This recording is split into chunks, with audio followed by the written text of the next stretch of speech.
যা ধারণা করা হয়েছিল হলোও তাই। আইপিএল এর ইতিহাসে সবথেকে বেশি দামে বিক্রিত হলেন ঋষভ পান্থ। টিকলো না শ্রেয়াস আয়ারের 26 কোটি 75 লাখ রুপির রেকর্ড। 20 মিনিটেই সেটি ভেঙে ফেলেন ভারতের এই উইকেট কিপার ব্যাটার। আর পান্থকে নিয়েই নিলামে আগ্রহ ছিল সবথেকে বেশি। নিলামে ঋষভের নাম আসতেই উপস্থিত দর্শকদের চিৎকার বলে দিচ্ছিল কি হতে যাচ্ছে। পান্থকে নিয়ে লখনৌ সুপার জায়ান্ট এবং রয়্যাল চ্যালেঞ্জার্স বেঙ্গালুরুর টানাটানিতে মুহূর্তেই দাম উঠে যায় 10 কোটি রুপি। এরপর হায়দ্রাবাদ এসে ডাক দেয় 20 কোটি, তবুও ছাড়েনি লখনৌ। 20 কোটি 75 লাখ বলে যখন পান্থকে পাওয়া অনেকটাই নিশ্চিত ওদের, এই সময়ে আরটিএম ব্যবহার করে পান্থের গেলোবারের দল দিল্লি। কিন্তু লখনৌ একেবারে 6 কোটি 25 লাখ বাড়িয়ে 27 কোটিতে পান্থকে দলে নিতে চাইলে ভয় পেয়ে আর দিল্লি আগ্রহ দেখায়নি। এতেই আরো একবার রেকর্ড করে আইপিএল অকশন।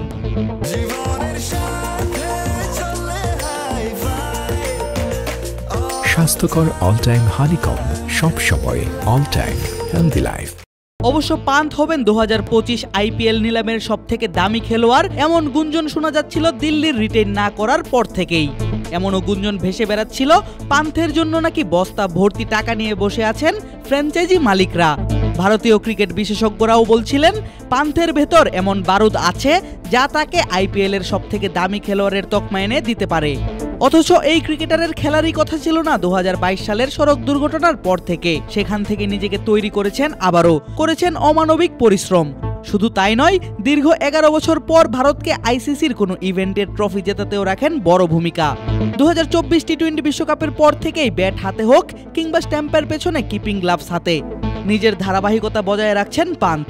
লাল বলের টেস্ট ক্রিকেট থেকে শুরু করে সাদা বলের সীমিত ওভারের খেলা, সবখানেই ধারাবাহিক তার ব্যাট। তাই ফ্র্যাঞ্চাইজি মালিকদের নজর আগে থেকেই ছিল এই ভারতীয় উইকেট কিপার ব্যাটারের উপর।